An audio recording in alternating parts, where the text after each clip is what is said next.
Welcome, rise and sing.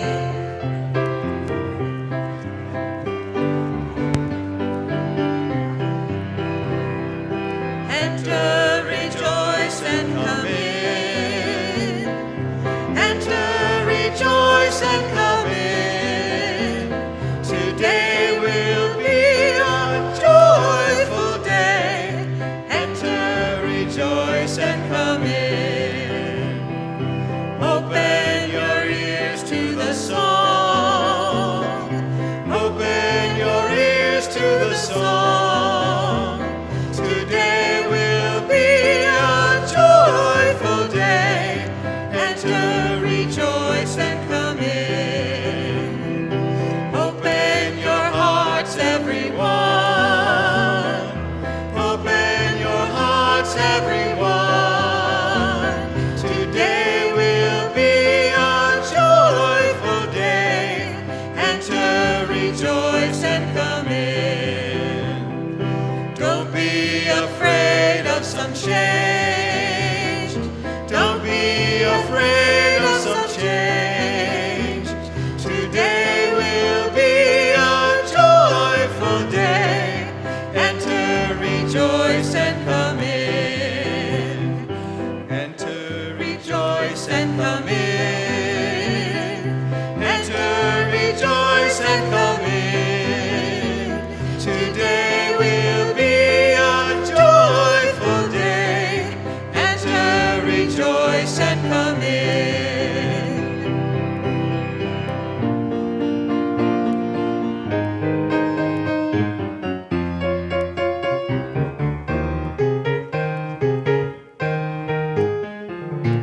Sing to the power of the faith within. Sing to the power of the faith within. Lift up your voice, be not afraid. Sing to the power of the faith within. Now let us sing, sing, sing, sing. Now let us sing, sing, sing, sing. Lift up your voice, be not afraid. Now let us sing to the power of the faith within. Now let us sing. Sing to the power of the Sing, faith sing, within. now let us sing. Sing to the power of the Sing, faith sing, within. lift up your voice, Lift up your be not voice, afraid. be not afraid. Now let us sing to the power of the faith within. Now let us sing. Sing to the power of the hope within. Now let us sing. Sing to the power of the hope Be within. not afraid. Be Be not afraid. not afraid. Now let us sing to the power of the hope within. Now let us sing. Sing to the power of the Sing, love sing, within. now let us sing. Sing to the power of the love within. Lift up your Lift up voice, your voice. be not afraid. Be not afraid. Now let us sing to the power of the love within. Now let us sing, sing, sing, sing. Now let us sing. Sing to the power of the joy within. Lift up your Lift up your voice, be not voice. afraid. Be not afraid. Now let us sing to the power of the joy within.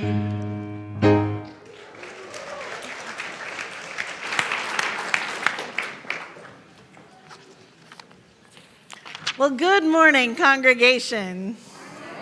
And welcome to the wild and holy world of the Unitarian Universalist Congregation of Atlanta. Welcome to your spring of transformation. Welcome to your devotional for soulful connection. Welcome to March Gladness. Really proud of that one. So we are entering a new worship series together, Wild and Holy. It is indeed a wild and holy time. We were going to have a service led by our community minister, Reverend Megan Lloyd Joyner, and COVID is visiting her house and family. And so we send them love and best wishes for healing.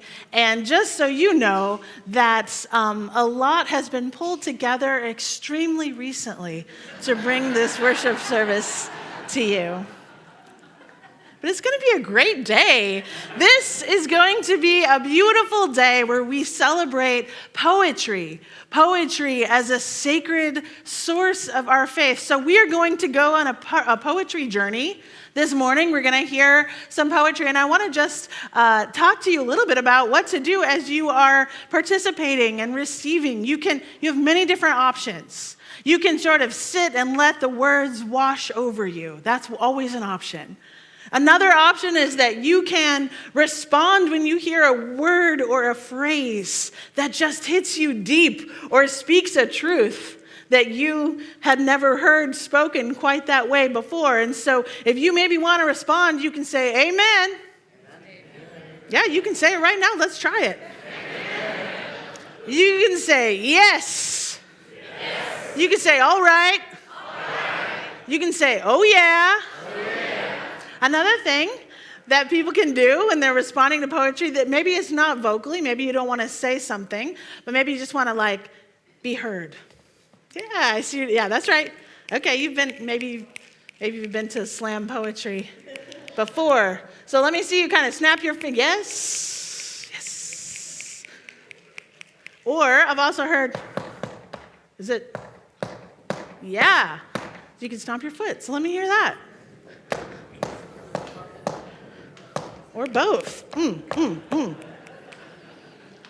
Okay. We ready?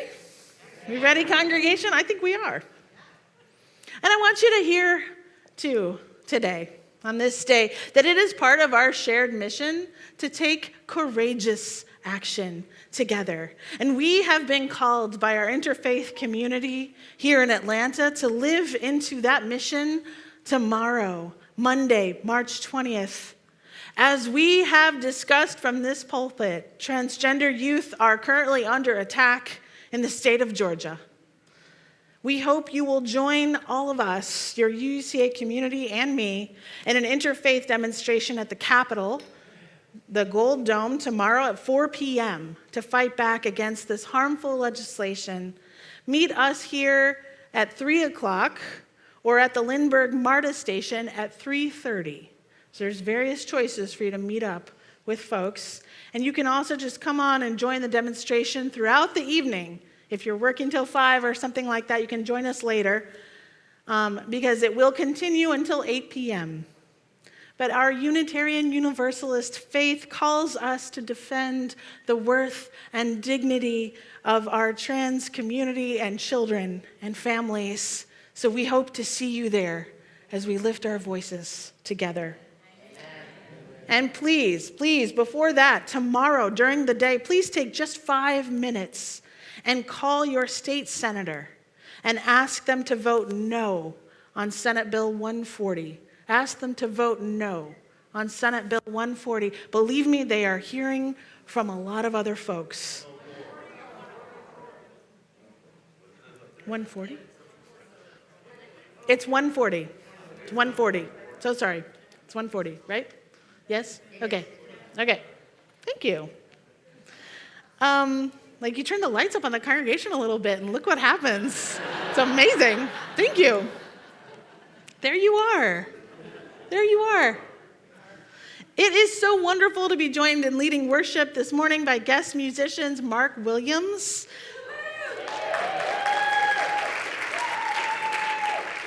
Jennifer Thilo and Terry Carpenter are leading us in hymns. Some fabulous poets this morning, Shay Stewart and Mia S. Willis. And now I would like to welcome Beth Martinez, who wears many hats at UCA, and one of them is teaching the 6th and 7th graders religious education. And so we're going to be talking a lot about religious education today. So we're inviting Beth to lead our chalice lighting.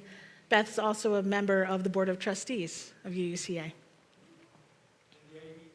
And the AV team. I've told you, many hats. Beth contains multitudes. May the light of this flame illuminate our tradition of seeking, invite all who yearn for acceptance, and ignite our passion for justice and peace.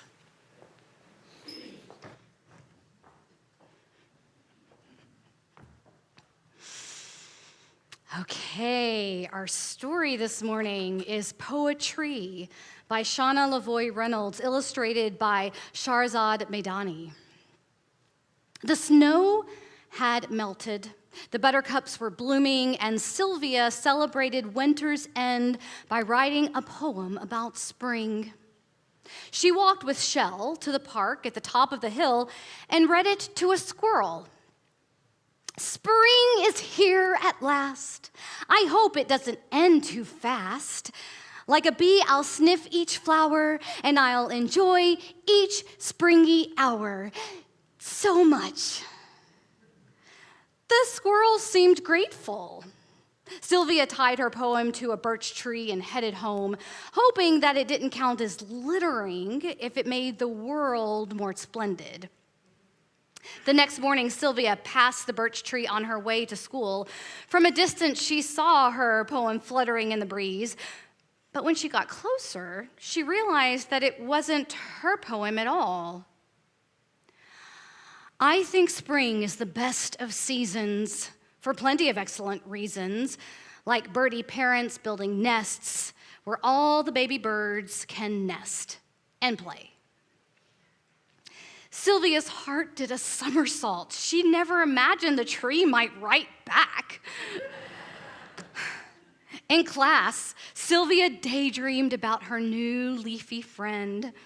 Sylvia, please pay attention, said Miss Oliver. Yes, Sylvia, whispered Walt, the boy sitting behind her. Their classmates giggled, and Sylvia sank in her seat. After lunch, Miss Oliver taught the class about haiku. Sylvia struggled to contain her excitement in 17 syllables. White birch on the hill speaks out loud through rustling leaves. Great green poetry. Miss Oliver gave Sylvia a gold star. When the bell rang, Sylvia ran straight to the poetry. She folded her haiku into a paper boat and pushed it halfway into a knothole. So, what's your name? Sylvia asked the tree, but the tree stood in silence. Are you shy like me? The tree nodded in the breeze. Sylvia understood. That night, Sylvia dreamed of rhymes falling like autumn leaves. She dreamed of cheerful songbirds greeting her in perfect rhythm. On Saturday morning, Sylvia rushed to the park with a heart full of hope. The knothole was empty, and she saw no notes on the branches. But the whisper of the wind in the leaves above her was like a poem. She looked up and saw fragments of sky peeking through the treetop. She spoke the words as they blossomed into her mind.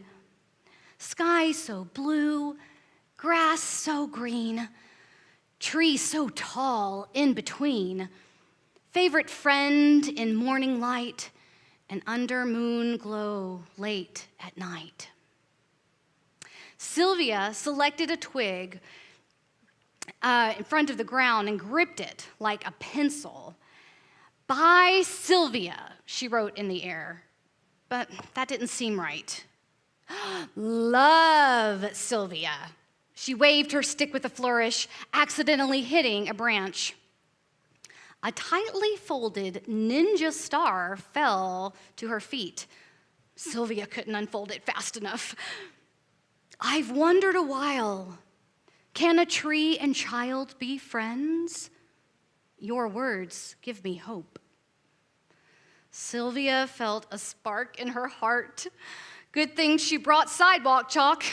She scrawled in big blocky letters so the birch could see. I never thought that I would see such lovely poems from a tree. I wish that I could climb and live among the words you love and give. But if I lived up in a tree, I sure would miss my family, especially Shell. Sylvia thought it was the greatest thing she had written in all her years. She wrapped her arms around the poetry. It was stronger, wiser, and kinder than the children at school. She knew she would always have a friend at the park. She didn't open her eyes until Shell barked. Walt was there, staring at the ninja star haiku sticking out of Sylvia's pocket. That's not for you, that's for my tree.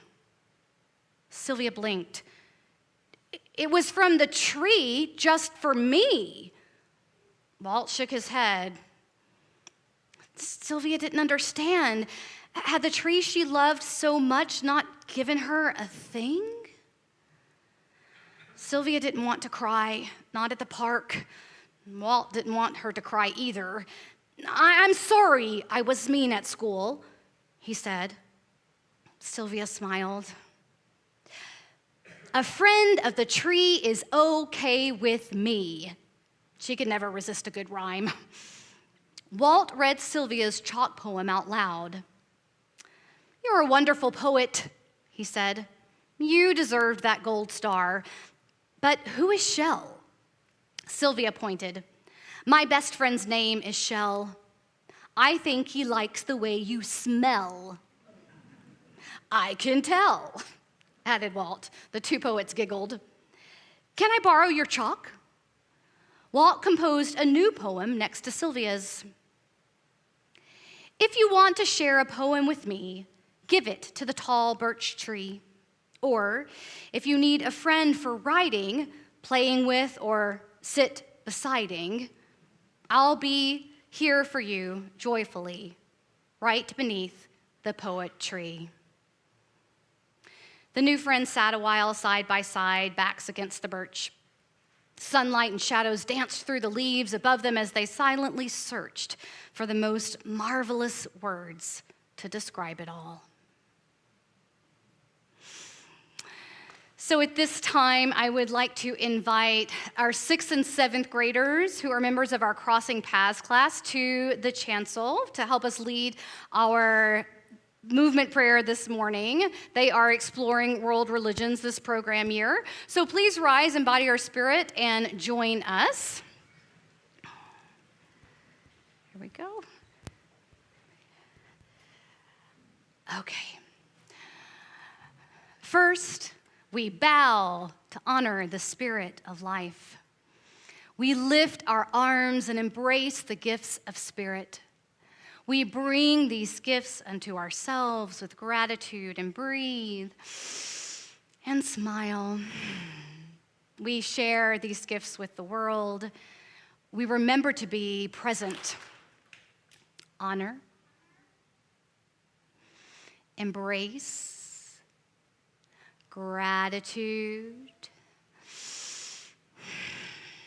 share, be present.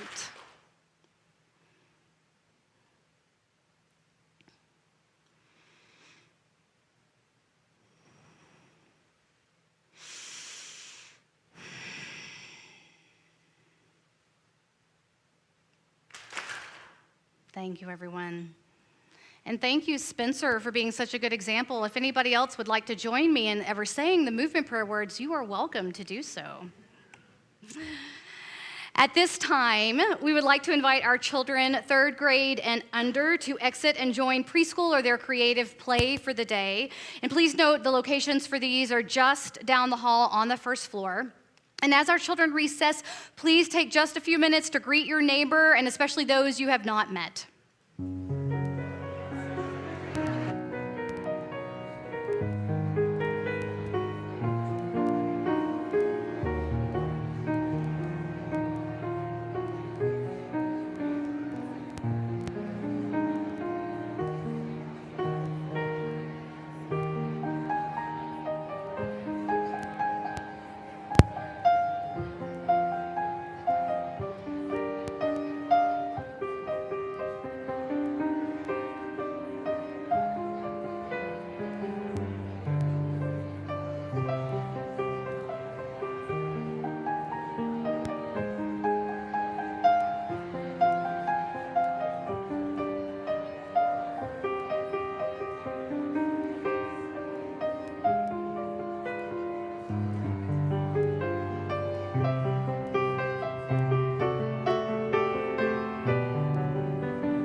I've talked so much about loving the world without any idea how to do it.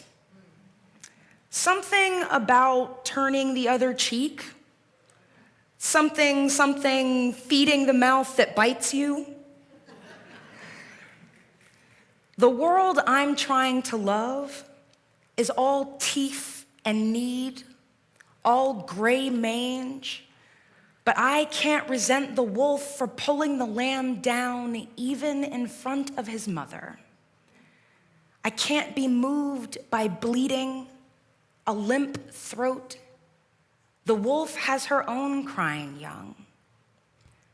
I've talked so much about loving the world. Is this how it's done? I am offering the only thing I have.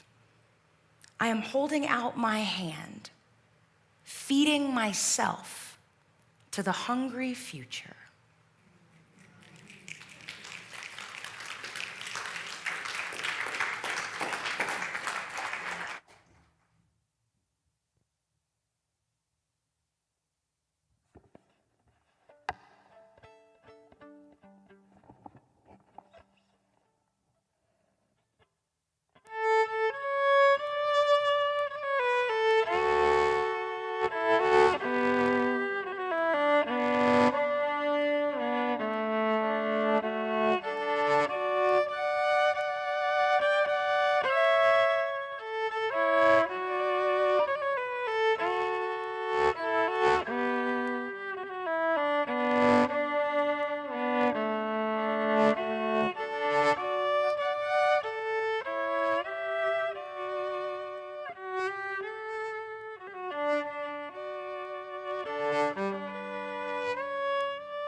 Let us put hands upon hearts.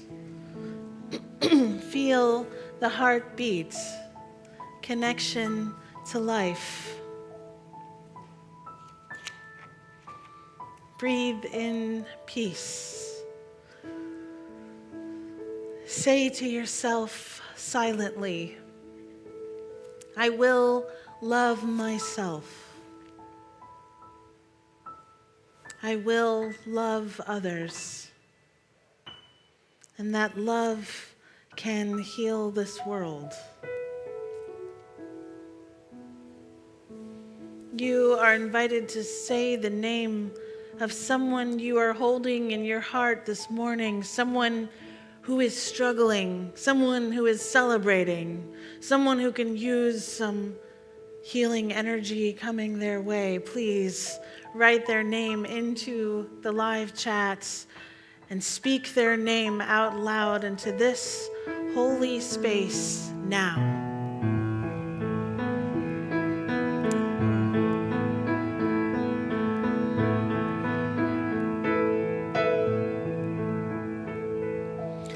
May all beings find connection. May all people find comfort. May all of us find more ways to be more loving. Spirit of life, love eternal, we rest now in holy gratitude. We surrender to a mystery beyond ourselves, asking forgiveness for our mistakes, for those times where we have been selfish or thoughtless. Breathing in and out, we offer grace. We forgive ourselves and each other. We begin again in love. Breathing in, we honor the earth, that which supports and sustains all life. We open our hearts to wonder for just one moment. Breathe and feel a deep connection with all beings.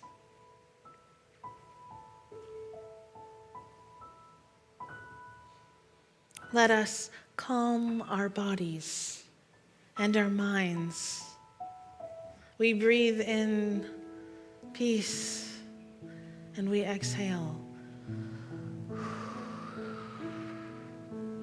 The silence we enter together is sometimes cause for debate and discussion. Is the silence neutral? Is the silence perfect? I call the silence wild and holy. In this silence, you are not alone. No one is alone. We hold it together. All your fears, your thoughts, your frustrations and distractions, your concerns, your empathy, your aching back, your judgment of yourself. Why can't I be good at meditation? The direction that leads us into silence does not come easy. But as the poets remind us, you do not have to be good. You only have to let the soft animal of your body love what it loves.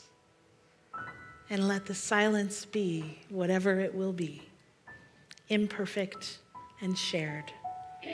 A communion of silence. This is the body of silence poured out for you. So let us breathe and relax our bodies into this space that our intentions make sacred. We enter now into the silence.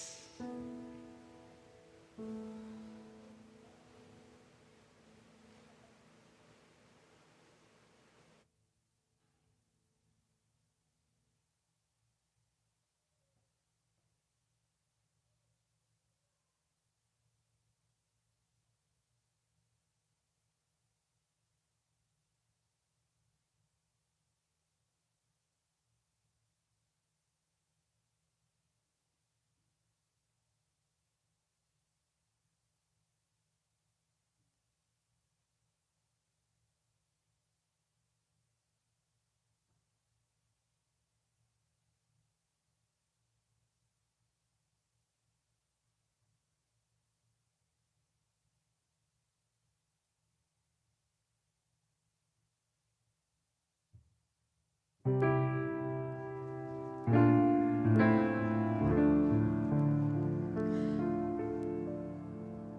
we be filled with loving kindness. May we be well. May we be filled with loving kindness. May we be filled. May we be filled with lover's ways. May I be whole.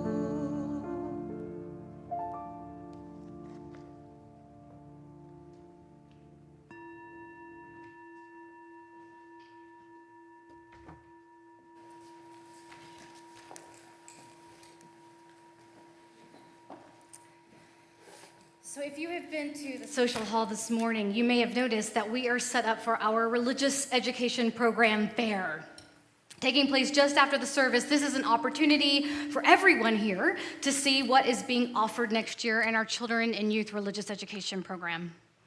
Of course, UUCA could not offer these wonderful programs without dedicated volunteers, so I have invited John Hinkle and Terry Carpenter to the chancel, two seasoned RE teachers, to share what teaching has meant for them.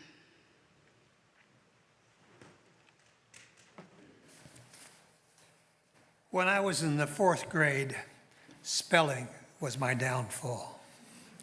No matter how many times I copied the 100 words for the test the next day, it never worked. I flunked every Friday. And Mrs. Scott would say to the kids, "Don't be like lazy, stupid Johnny Hinkle. Look, he only got 50 of the 100 words right. What an ignorant boy." Back then in 1943, the term dyslexia was not in the vocabulary of elementary school teachers. But two things kept me going. My elderly aunt, who had been a school teacher in the little Kansas one-room schoolhouse, realized that the cause of my problem was not stupidity. My other champion was Mr. Zuvanich, my Sunday school teacher. Every Sunday he would take me aside and quietly tell me how proud he was of me because I always had an answer to his lessons. I was in awe of his friendship, and I vowed as a student that when I grew up, I was going to be just like Mr. Zuvanich. At 88, I have taught many churches as an elementary school teacher. I retired this year from teaching RE, but you can still find me telling the occasional story. It has been an honor to teach children in need of love and support. I hope I've lived up to my vow and encouraged all my students to be proud of who and what they are. Maybe they will remember as I remember Mr. Zuvanich.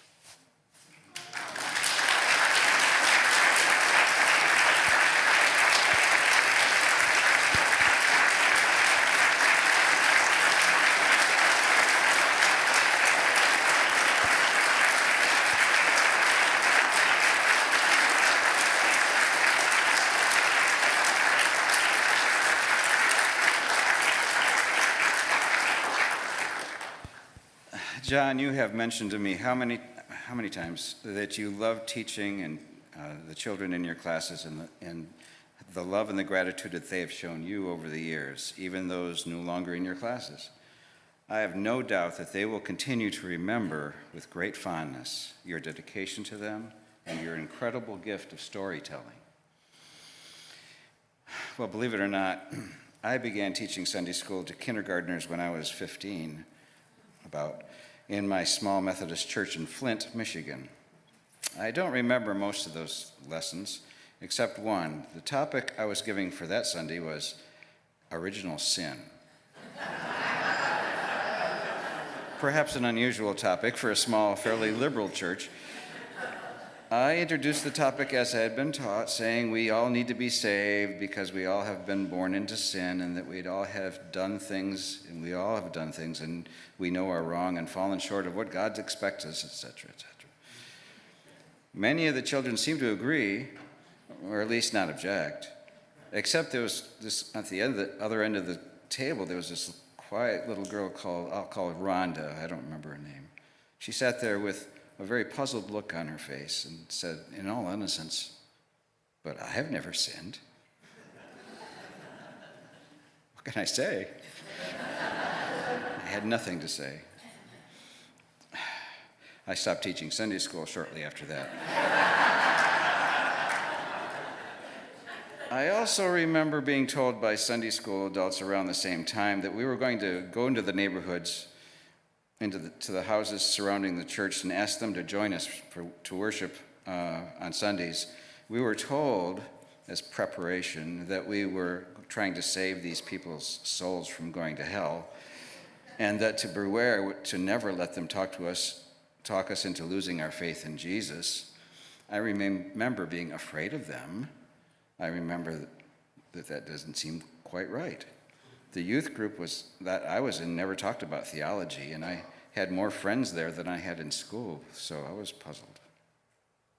Anyway, fast forward 35 years, not having gone to church for many years, no longer believing as I did at 15, I was asked by my neighbor here in Atlanta if we were taking my 5-year-old son, my first child, to church, and if not, could she please take him to her Methodist Sunday school? It would be no wonder to you that I said no. Thank you. A few days later, I found UUCA, and I started helping them with RE, with my children, and I knew that I had found the right place. This year, I have been thrilled to be a part of providing our 3rd through 5th grader children the opportunity to listen to other beliefs, to ask all the questions they want without fear, decide for themselves what they believe about this world. I feel strongly about teaching children that they are born worthy and lovable and are able to start making those decisions themselves. As a religious education teacher in a UU setting, I get to guide children in this meaningful process, and as a bonus, I have fun and I learn with them. I have learned so much as an RE teacher. I hope you will stop by the RE program fair, I'll be mentioned, to see all those exciting things that our children and youth will explore next year, next program year. And there's pizza for those who attend. If you think you may be interested in learning alongside our children as an RE teacher, Laura Beth will be there to talk to you about that possibility. Please consider being involved. I believe that religious education for children at our church is critical, is very important, and that it deserves our full support. And while volunteers are critical, financial support is also necessary. Help us continue this important ministry. This morning's offering will now be given and gratefully received.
So wild and mysterious today. Is it a pause or is it over?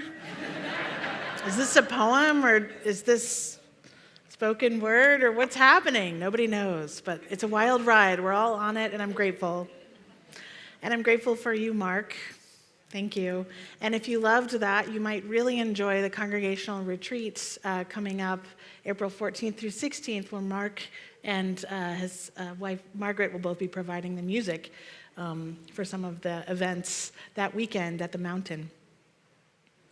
I was blessed in my life to have religious education teachers like John and like Terry, who took it very seriously, who understood what it means to encourage children's questioning and children's spirits, who considered themselves mentors and guides, who were gateways and doorways into a wider world that was so much bigger than the world that I had right in front of me. And so for me, coming to church and coming to Sunday school and meeting teachers like you, that's what helped me realize what the world could actually be like. And I do kind of feel right now that if that did not inspire you to sign up to teach in religious education, you might not get into heaven.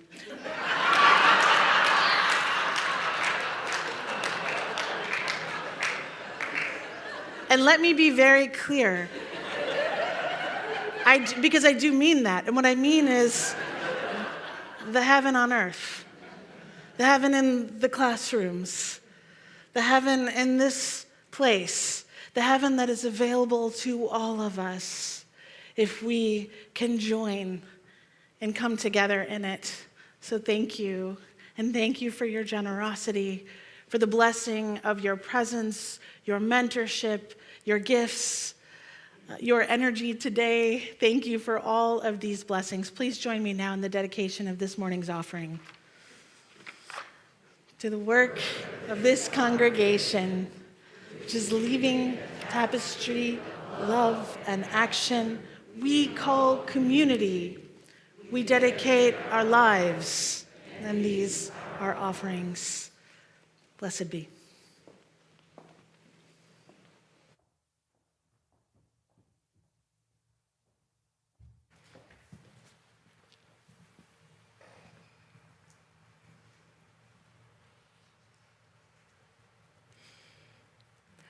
Sit down. Inhale. Exhale. The gun will wait. The lake will wait. The tall gall in the small seductive vial will wait. We'll wait. We'll wait a week. We'll wait through April. You do not have to die this certain day. Death will abide, will pamper your postponement. I assure you, death will wait. Death has a lot of time. Death can attend to you tomorrow. Death is just down the street, is most obliging neighbor, can meet you at any moment. You need not die today. Stay here through pout or pain or peskiness. Stay here. See what the news is going to be tomorrow. Graves grow no green you can use. Remember, green's your color. You are spring.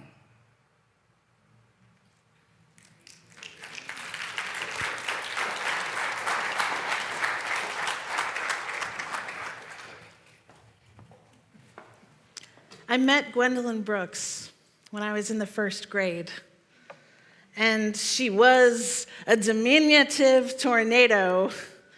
She was a torrent of charisma, waves of gravitas, challenging us, handing us flint and wood, and demanding that we light a spark that could light the world up with our words.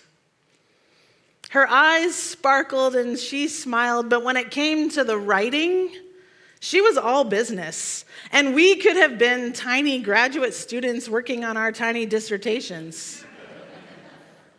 If your poem won the class poetry contest,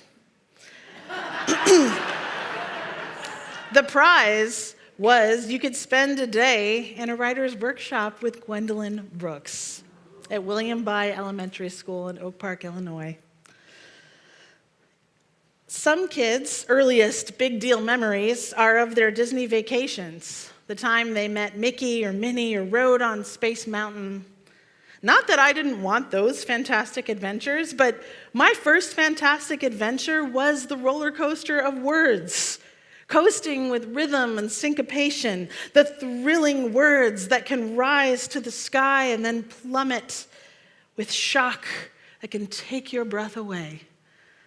I spent the whole day writing poetry with Gwendolyn Brooks, and what I remember most about that day as a 6-year-old was that she called me a writer. Historians of early Christianity have determined that the very first book of the Bible that was ever written down, well, first was spoken before it was written, was, does anybody know, actually? Does anybody know what the very first book of Scripture was written down? The Song of Songs. That's right. The Song of Songs, the love poetry, reminiscent of Egyptian love poetry of that same era. And so many years later, when I began my academic journey with the Bible in seminary, we began at the beginning with the Song of Songs, sometimes known as the Song of Solomon. I guess what I'm saying is, first there was the Word, and the Word was poetry, and love poetry at that. And as long as the world has existed, there have been people trying to describe the world, to name it, to identify the world and ourselves in it. So, welcome. Welcome to the world of wild and holy poetry. Poetry is a sacred source of faith around here as much as any Bible. Around here, we begin our gatherings, we begin our meetings and our meals with poems. And if we remember, we end them with a poem too. Our board meetings are bookended by poetry, reminding us we do not serve Robert's Rules of Order, nor a divine authority, nor even ourselves. We serve the search for truth and meaning. We serve our ancestors who read poetry to each other and built communities that sustain us now. We serve the people out there who are feeling like outcasts, like castaways, and we serve the poetry. We let the words sink into our days and into our lives, into our meetings, and let them infuse us with wonder and purpose. Not every poem is about us, but every poem is for us. Poems like the one you just heard might just save a life. And we have not talked of suicide very much from this pulpit. But as Fred Rogers said, everything that is human is mentionable. This week, I listened and watched as certain lawmakers testified with shoddy knowledge and lack of evidence, false concern, mimicking empathy that they cared about Georgia's kids and youth. And most of them, honestly, if I'm honest about what I saw, most of them barely attempted to express care.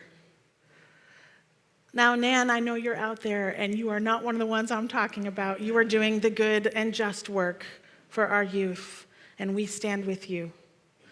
But these other folks are codifying fear and bigotry against transgender youth and families because they think it is politically winnable and because they feel emboldened to continue to remove civil liberties and to continue to govern personal medical choices. And the threat to safety for trans kids is very real. And so I take the side of the poet with this one. I want the young to live, to remember they are green and they are spring. But it is we who make heaven. It is we who are responsible for making the world livable. It is up to us.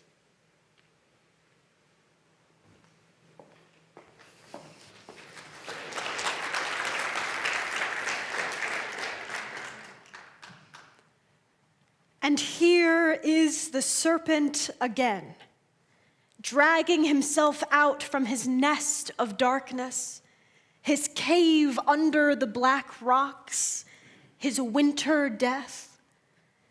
He slides over the pine needles.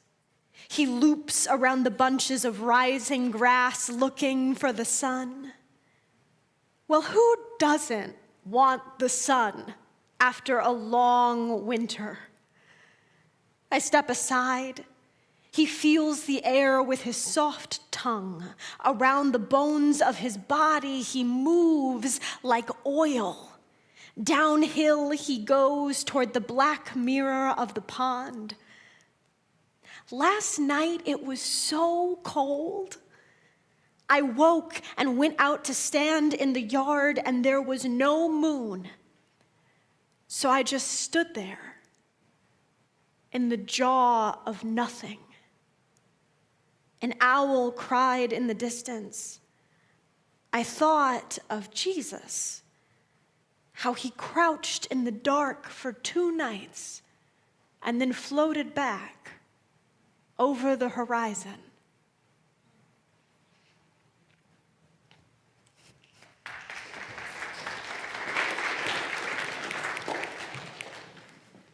Is there a better nature writer than Mary Oliver?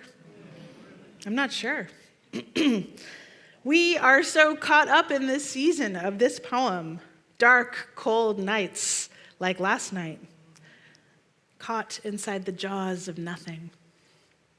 There is an old monastic practice that I thought we would have time for. I really underestimated the timing of this service. It's called Lectio Divina, where you read a passage of scripture 3 times before anyone makes any comment. And if I were to teach a Bible study or a poetry course, I would engage this practice.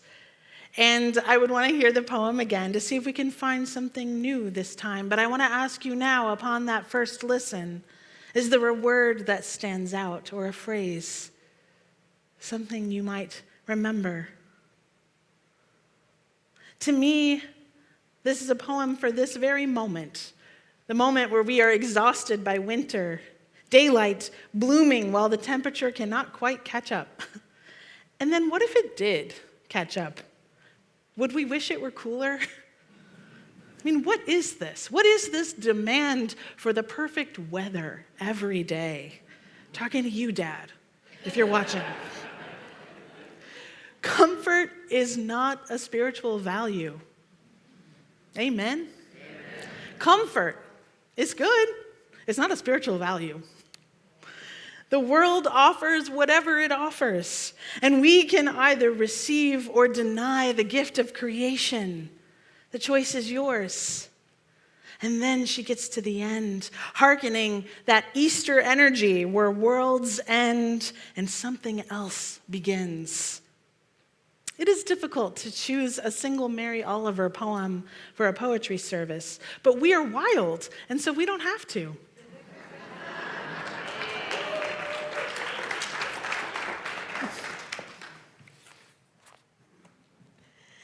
Every morning, the world is created. Under the orange sticks of the sun, the heaped ashes of the night turn into leaves again and fasten themselves to the high branches, and the ponds appear like black cloth on which are painted islands of summer lilies.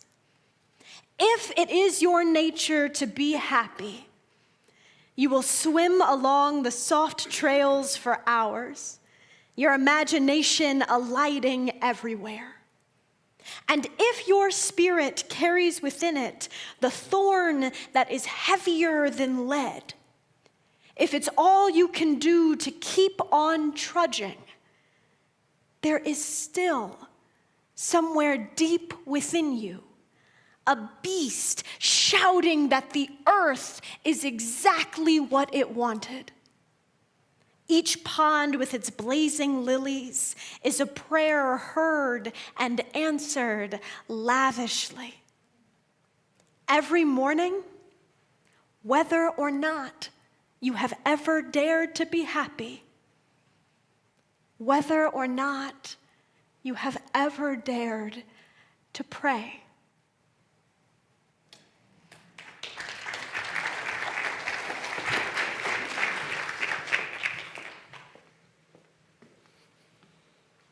The world is harsher and more terrifying than we wish. This has always been true, and it remains true now. Humans find more and more ways to be more destructive, and so we must always find more ways to be more loving in the best way we know how. It's why that's part of our embracing meditation each week. And the other truth, the world is more beautiful than we can ever comprehend. This has always been true, and it is true now. What gets you out of bed in the morning? Love? Duty? Beauty? If the answer is poetry, you are in very good company here. But poetry is something that makes life worth living. The words become written on the tablets of our hearts. They become drum beats for the rhythm of life, whispering through the pages and through the generations. We are here. We are co-creators of the earth. The kingdom of heaven is right here among us in this life, and the beauty of words that lift us up until we become transcendent.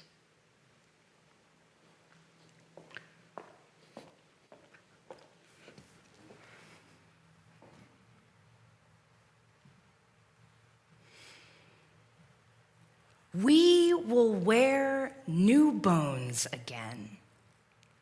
We will leave these rainy days, break out through another mouth into sun and honey time. Worlds buzz over us like bees. We be splendid in new bones.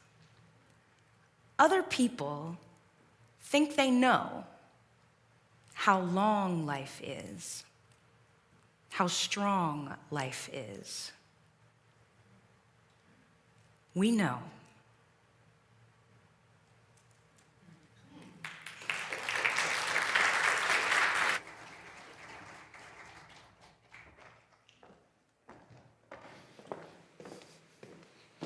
All right, that's it. Please rise now, embody your spirit, and join us. Love will guide us, ease and stride us, roam inside us, will lead the way on the road from greed to giving. Love will guide us through the hard night. If you cannot, sleeping like angels. If you cannot, speak before thousands. You can give from deep within you. You can change the world with your love.